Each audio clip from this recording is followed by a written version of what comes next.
So how did you get to 1,000 users a day? What were some of the things that you did? So I posted it on a couple different.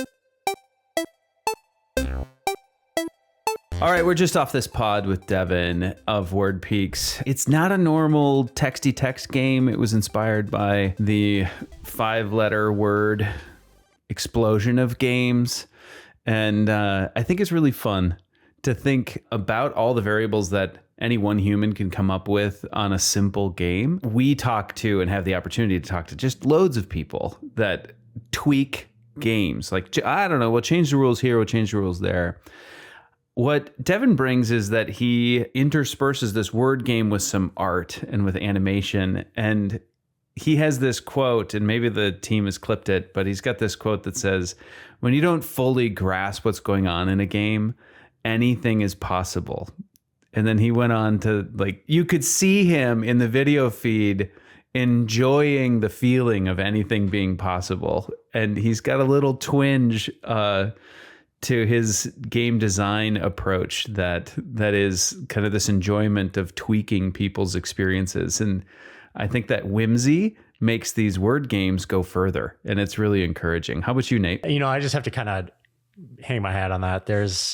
This is an art project, you know, in many ways. And I think that that's what stood out to me is just the, you know, if you're an artist, just the kind of just always iterating, always crafting, always like just paying attention to the details. And this feels like an art project that will just continue to evolve over the next 10, 20 years, as long as he says he's interested in working on it. So it's kind of cool to think about this game in that perspective. That was a great interview. And on with the pod. I'm Nate Cadillac, and I'm here with my co-host Joseph Reuter. And today we are so excited to speak with Devin Spikowski, the creator of Word Peaks. This happens to be the second time we're chatting with Devin. Had a little snafu on the first round, but we are thrilled to have you back, Devin. And Devin is really, he's been working for a long time as an IT consultant and as a passionate game developer, digital artist, animator, and musician. With all of his skills, he has created several projects aside from Word Peaks, like Snowstamp, a utility site for Discord Snowflake IDs, D-Zone, an ambient life simulation connected to user activity on a Discord server. And he also has several itch.io games like Spin Blocks, Hook, Line and Spelunker, and Dungeon Grinder. Word Peaks is a word puzzle game that works similarly to Wordle. The catch with Word Peaks is that it changes the color of each letter depending on the range of your input. Every guess you make also creates a really beautiful generated landscape based on your answers. Devin, we are so thrilled you're here the second time. Yeah, I'm honored to be here again. I'm glad to be back to talk some more. Yeah, so we usually kick things off with, what is your favorite game to play? I am very into Balatro. It is a roguelike deck builder, which, for those who don't know what that means, is it's sort of a run-based game where when you lose, you restart your run. So you're building a deck of playing cards, and you're playing poker hands. But along the way, you gain these special joker cards that will modify how much you score with your poker hands and modify the rules of the game itself. It's a really brilliant indie game with like amazing sound, music, amazing interface, animations, visual flair. It's extremely satisfying and addicting to play. That's awesome. It was fantastic. So like rogue poker. Yeah. Rogue in the aspect that there's a lot of randomly generated. Well, what you encounter in the game is very random, and you get what you get, and if you mess up, you're starting from the beginning. Yeah, you don't throw a fit. I think you learn from your mistakes. I think of persons that I would play that game with who would be not capable of handling the fact that the rules change. Who do you play this game with? So it's single player, and you're not even playing the poker hands against another player. You're just playing poker hands to score points. Okay. Every hand has a point value, but then you're also multiplying that up with the different jokers you get, or you can enhance the playing cards themselves. You can add or remove cards from your deck, so you could have a deck with 20 aces and play illegal hands like 5 of a kind and whatnot. So fascinating. Yeah, it really explores what the meaning of poker or card games is. Yeah. It's a really fascinating So game. based on what you did in the previous hand, it can impact the next hand. Is that true? Yes. Okay. Yeah. It's like bowling in that way. Sure. You get to count more in the next frame. Yeah, and what's interesting is when you play a hand, it goes through all your jokers and all the effects that are in play one by one. And you don't know how much your hand is going to score until it goes through and tallies it up, which is really tense and exciting because you don't know for sure unless you worked it all out in your head beforehand whether this hand is going to lose the game for you or beat it. Interesting. So you might have some encouragement to play wild. Oh yeah, definitely. You want to try new strategies all the time. Interesting. And where did gaming start for you? So pretty much my whole life. Growing up, my first memories, we always had a Nintendo, the original NES. I can remember playing the original Mario Brothers, and I remember we had the one that had that orange gun, playing Duck Hunt. And from there, growing up, Sega Genesis and 64. But I also got into PC gaming very early. I remember SimCity 2000 on our computer in the living room, and I remember getting my own computer to have in my room was the biggest deal ever, because before internet, just being able to play games whenever I wanted to. I gradually moved more into PC gaming at that point. I've been telling my son that one day he'll get a PC in his room, and he texts me pretty regularly about why I don't have one, what he needs to do to get one. Is it about the internet or not internet? Is it he's so singularly focused right now. And I don't know how to tell him, like, well, then I'll lose you to your room. But it sounds like it was very influential for you. Oh, absolutely. Yeah. Yep. I'll have to second guess. I'm not introducing you to him. He doesn't need to know it was a positive. So after you obviously you're playing games as a kid, when did you get into development or creating games? So I think I first played around with the idea of making games when I found a very early version of Game Maker, which I think is now called Game Maker Studio. Simple to use 2D game engine. And I think the most I really did with it was take the example games, like they had an example platformer, an example vertical scrolling shooter. And I would kind of work based off of those and draw my own little sprites and, try to explore what I could. And this was all with no coding. There was a sort of node-based visual scripting thing, but anytime I saw the ability to write code, I was shutting that out. I didn't want to get into that at all.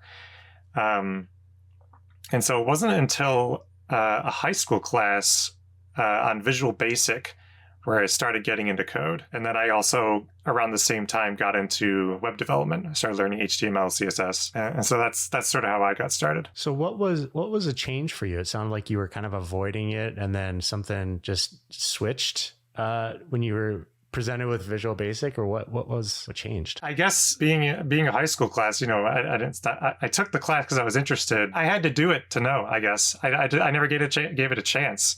And so I didn't know how I would take to it. And I'm very much a learning by doing person. I can't just, if I had to sit and read about how to use a language or a library or something, I couldn't stand it. I have to make something. And better yet, if I have something in mind that I want to make, and then I learn how to do the parts to make that. That's how I've approached all my projects to this day. That's how I do things. Well, I think Joseph and I are... have tried many times to dig into the code of things, and I don't know about you, Joseph, but I've failed almost every time. Right up until about last year when ChatGPT came out, it's like, oh, I am a developer. But I think it's like that's true. I probably approached it the wrong way. Like I remember just picking up books, learning how to program in 48 hours or whatever it is, and you just kind of go through the long slog of, variables and formulas and equations. And it's just like things that I didn't really feel like I needed. I was really pretty bored by it. And then I would just reach out to friends and then ask them to do it.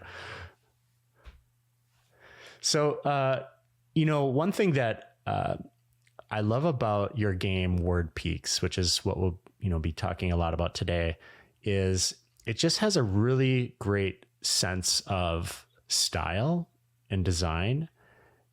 And I'm curious where that comes from. Like, you just have an affinity towards, thinking about the details. And I think that a lot of developers don't actually do that. And so where does that come from? I've always, when I started WordPeaks, which was back in 2022, I didn't think much of myself as a UI designer. And up to that point, I hadn't put much effort into making a sleek UI in the little web experiments that I've created. And so I guess with the gameplay of WordPeaks being nailed down after like the first couple days of development, I felt like I had room to, okay, the game's done. Now, how do I improve this?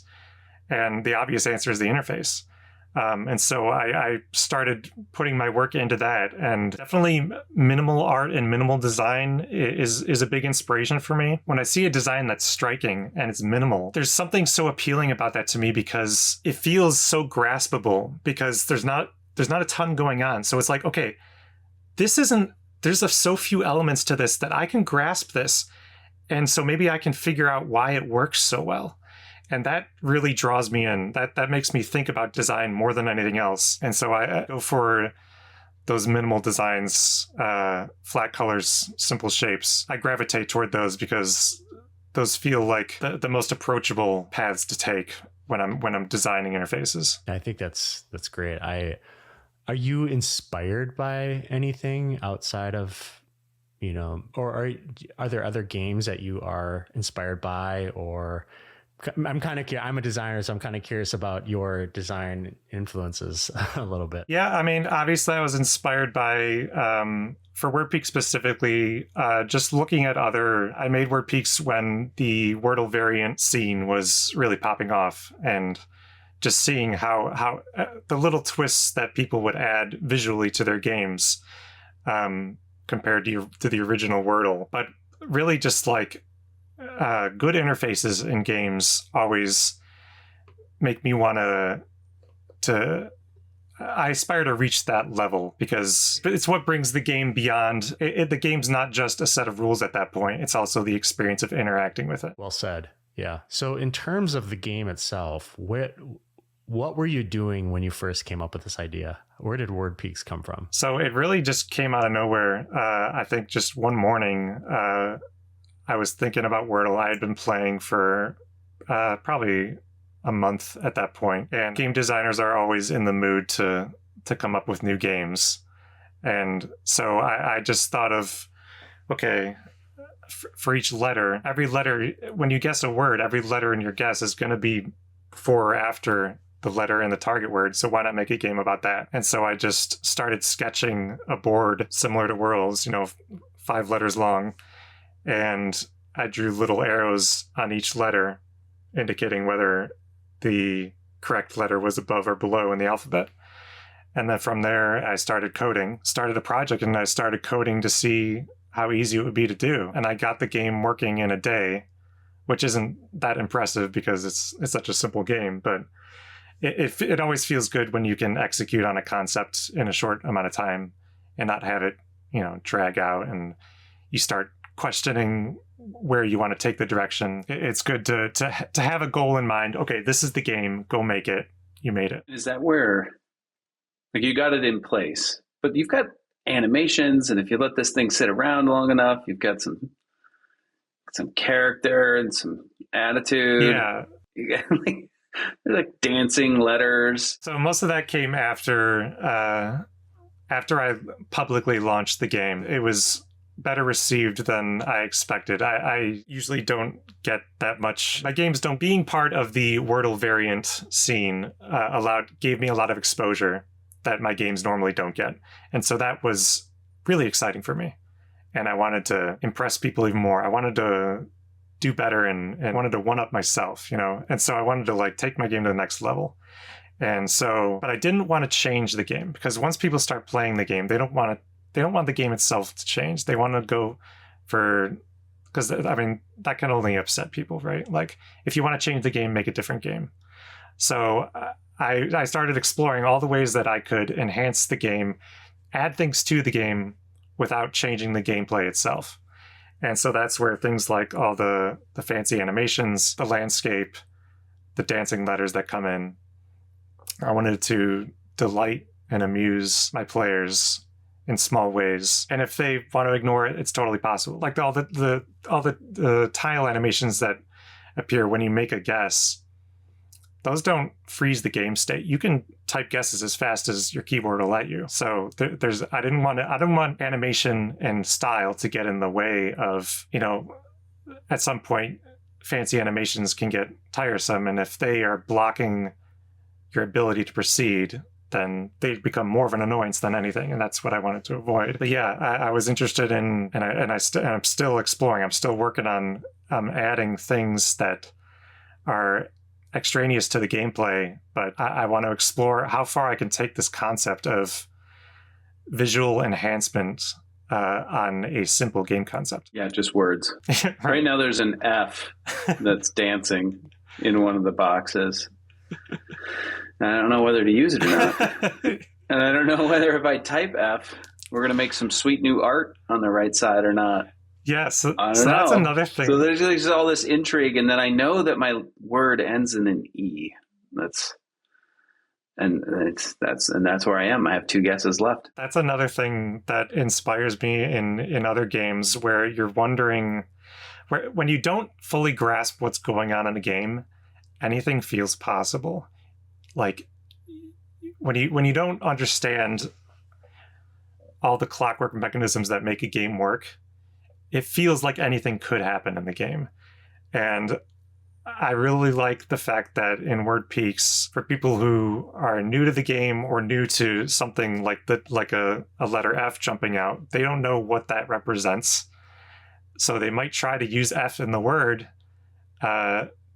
because, is that a clue? Is that a hint? The fact that people wonder about that is my goal. I want people to wonder, and I want people to read into things that I put in the game, whether or not they actually mean anything. That's really interesting to me. And if I can explore that concept, that's really rewarding for me. One thing I really like about the game is that, when you play a lot of games, typically they kind of throw you in and they don't really help you out too much. Some of the best games, I think, really help nudge you along with little hints. And if you're watching the video version of this interview, we have, you can kind of see that there's, little hints in each tile. So you know whether it's, you should be guessing a letter like, earlier or later in the alphabet. And I think it's just kind of a unique thing that feels like you're just nudging me along a little bit and kind of helping me understand like how to play. So, really love all the details, the attention to detail in this game. Yeah. So I kind of explored. So when I first started playing the game, after I had prototyped the mechanics itself, I realized that it was a lot harder to think of words than to guess after your first guess than it was in Wordle. Because in Wordle, once you get some information, you can look at your keyboard and see what letters are left, what letters are in the answer, and you just stare at your keyboard and you try to form words out of that. But in Word Peaks, each of the 5 tiles has its own restrictions on the alphabet. And so you kind of have to start trying words, and then if they don't work, you delete and you keep trying words. So I didn't like that friction. And so I wanted to make it as easy as possible to come up with words. And so I let you click or tap on a tile to skip to it, so you don't have to write in an X or whatever if you don't have a specific letter in mind.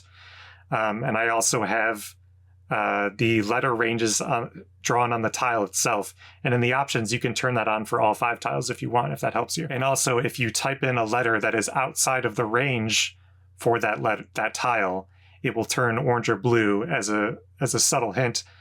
You can submit this if you want, but this is obviously not the answer because this letter is out of range. And so I wanted to do as best as I could to make it easier for the player to come up with guesses. I hate when I choose the letter B and it's like, oh, no, you need C through Z. Are there kind of tricks that you have when you play this game? Do you recommend people start with certain types of words? So yeah, it's really boring, but I've fallen into the habit of starting with the mathematically most optimal starting word. And a friend actually wrote a program to help me determine what that is. The word that best splits the answer list in half and is an answer in itself is knoll, Knoll. So that's always my starting word. Double L's. Yeah. Yeah, so the double L doesn't matter in Word Peaks because each tile is independent. It's not like Wordle. So yeah, that actually is a thing that always trips me up. When people's not trips me up, but when I see people comment that, I'm like, well, yeah, in Wordle that would not be a good start, but in Word Peaks, it's all about finding that midpoint in the alphabet. Right. So L is actually one of the best letters because it's right near the middle. That's brilliant. I usually just go to Google, Nate.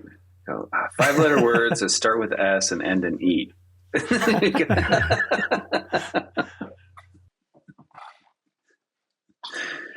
So you were saying you're seeing feedback, right? Like, it's Twitter, yeah. it's YouTube. You're watching people play games. Talk a little bit about how you're incorporating that into the kind of dev design research process. Yeah, so I was amazed the first time I saw someone on YouTube playing my game. I never thought that would happen. Like that's never happened to me before. That was an incredible thing. Obviously, I'd shared the game with some friends and they'd give, feedback. But just seeing someone find my game and thinking it was good enough to make a video on it, that's like, wow. Okay. And so now I get to see someone that's totally uninfluenced by the fact that, oh, hey, if I say, oh, hey, play my game, tell me what you think of my game. That's very different than someone finding it on their own and having a genuine reaction on the video. Also so scary. Oh, absolutely. Oh my God. Every little oh, is that a bug? Oh no, that's just a normal thing. But sometimes I have seen bugs and that's also the worst stomach drop feeling. But watching people play is how I got some of those usability things, like being able to shift which tile you're putting a letter in without doing it sequentially. That was a thing I caught on almost immediately. I saw someone putting in X's instead of real letters.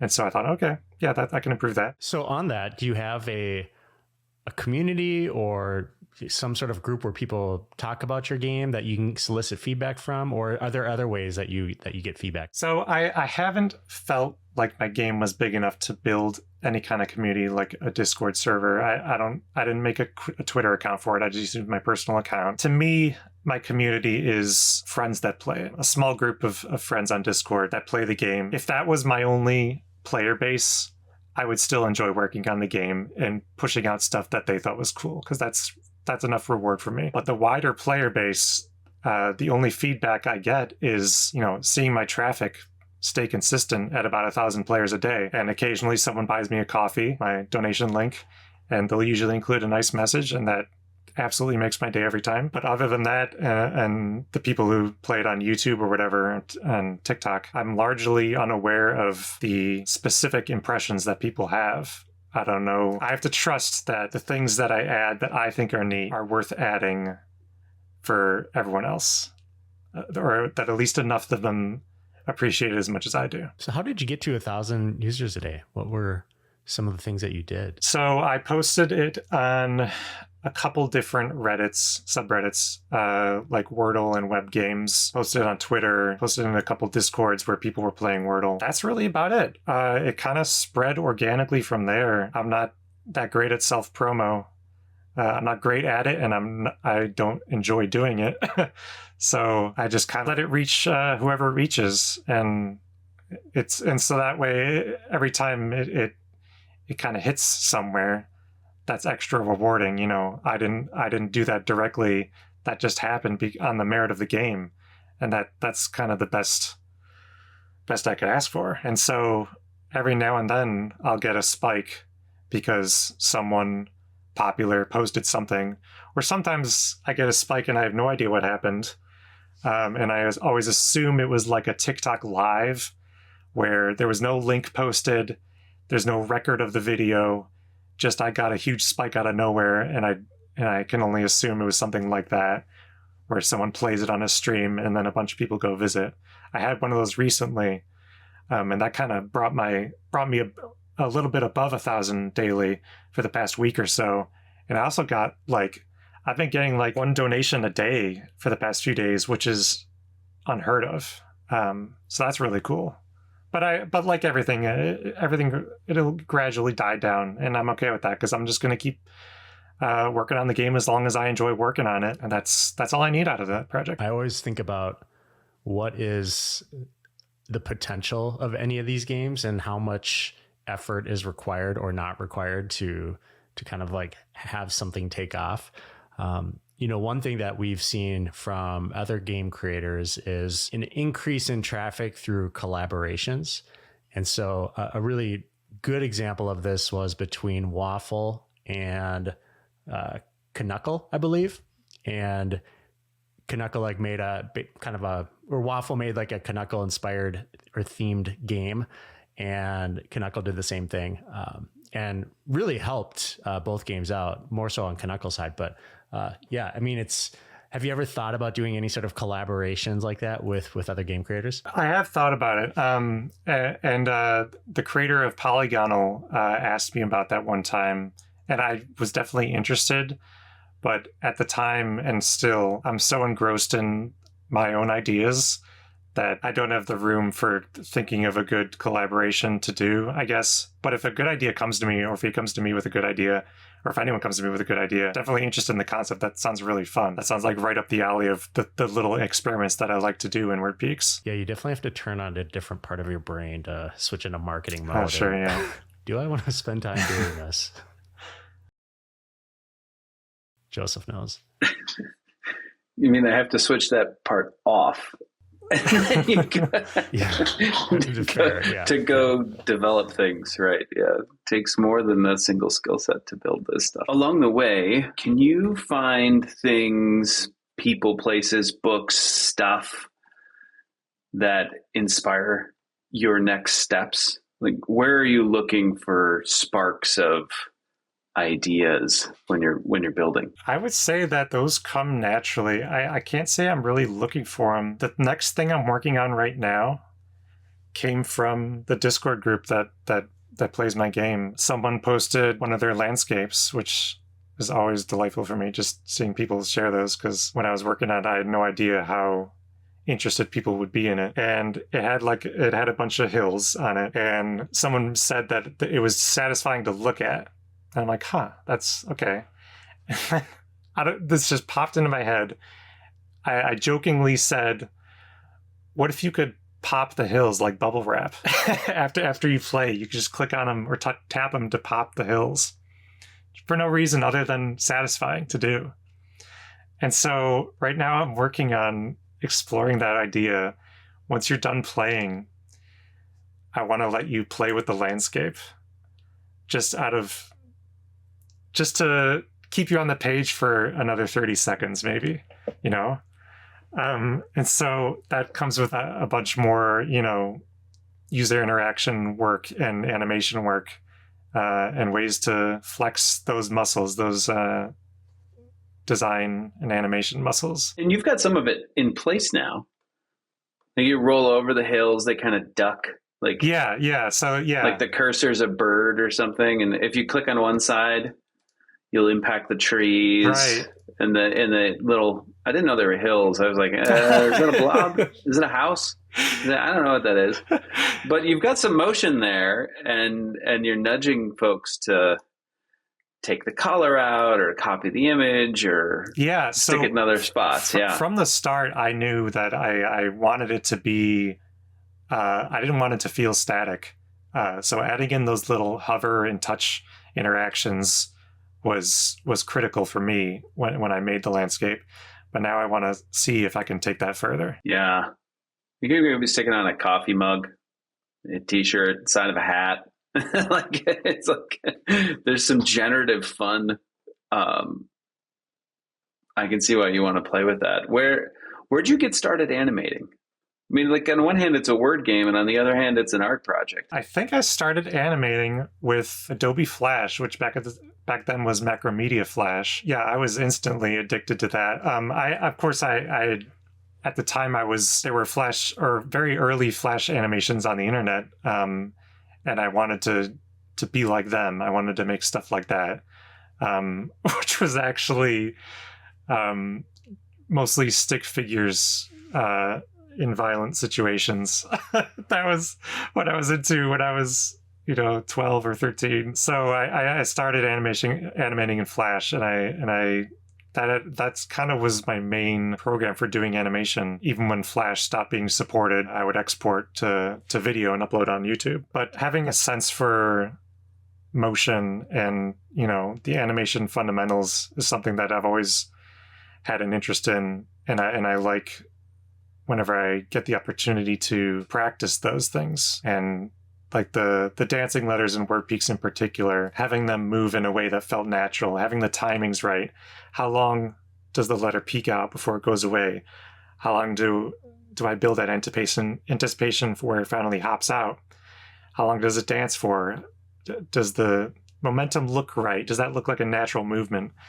All those little things that I've refined through animating over the years coming into play in a much less intuitive way to build those animations. I was literally typing in values for the timing and the coordinates to move to. There was no visual animating tool that I was using there.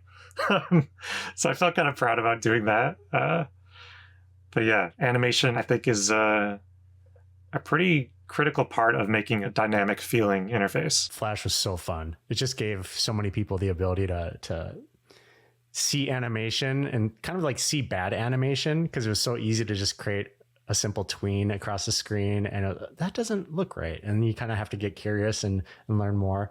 I was really into Joshua Davis. I don't know if you ever came across his generative artwork for Flash. Just so cool. That was such a fun time. Going forward, are you working on anything next or another game at the moment? So for the time being, other than working on Word Peaks, I am working. This is actually complicated. So I am a moderator for a Twitch streamer, and I created a little chat bot for the streams. That's been really fun to work on. And I also created a stream overlay that was also just, the stream overlay is just a web page with a transparent background that overlays over the stream. So it's, even though I had never made a stream overlay before, it was all second nature. It was just, web design and programming stuff on the web. And so probably my biggest project ever that's been in the works for about a year now is a website that viewers can visit to customize. So we have this thing that people can do in chat that a bunch of people will start spamming it to create a train. And I made a stream overlay that literally draws an animated train going across the screen. And each car in the train represents a user doing that thing in the chat. And so I had the idea to make a website where they can go in and customize what their car looks like. So that's my other big project. I'm really excited to get that out the door, because that's probably the biggest thing I've ever worked on. It's a full stack. There's the website, and then there's the whole back end that has to make it all connect up with the Twitch bot and everything. So yeah, those are the two main things I'm working on. That's cool. It sounds so niche, which is also like very, very interesting. So that's cool.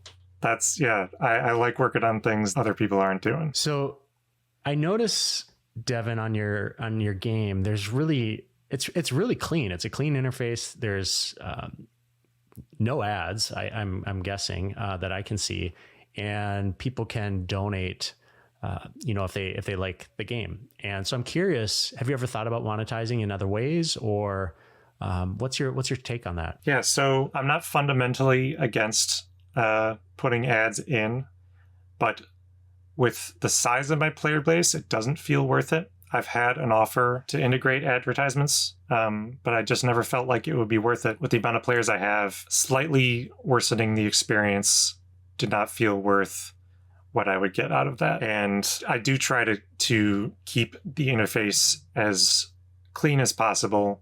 I put my name at the bottom.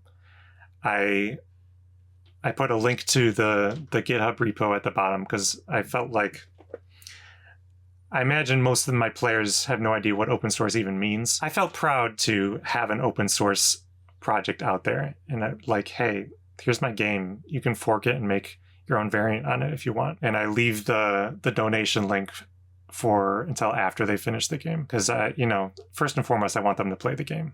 That should be the first thing they notice. So I also am totally okay, and this is where other Wordle creators would probably disagree strongly. I'm okay with those awful sites that just embed a bunch of other games on them, like in iframes and stuff. I don't really care. I know they're making money off my game in small ways, but all I care about is people playing. They're not rehosting my game. It's literally just an iframe, so I still get that traffic. I can still see how many people are playing when they go through sites like that. I hope that they eventually find that they don't have to use that site that's letterboxing my page with a bunch of other crap around it. But to me, it's just more exposure, so that's okay with me. One of the sites was gracious enough to ask permission to do that. I thought that was nice of them. I told them go ahead. That's rare. So yeah, that's where I'm currently sitting. Maybe in a future game I'll feel differently, but that's where I'm at. That's fantastic. Devin, this has been such a great time chatting with you and about your game Word Peaks. If people, are looking for you, where should they look to reach out, either, to say hey, or kind of give you feedback on your game or anything else? So I'm on Twitter. That's Vegeta897, VEGETA897. I'm also on Instagram, where I mostly post music. On Blue Sky, the same username. Yeah, that's where you can reach me pretty much. Fantastic. Well, thanks a lot for your time, and that's the pod. Thank you so much for having me. It's been great.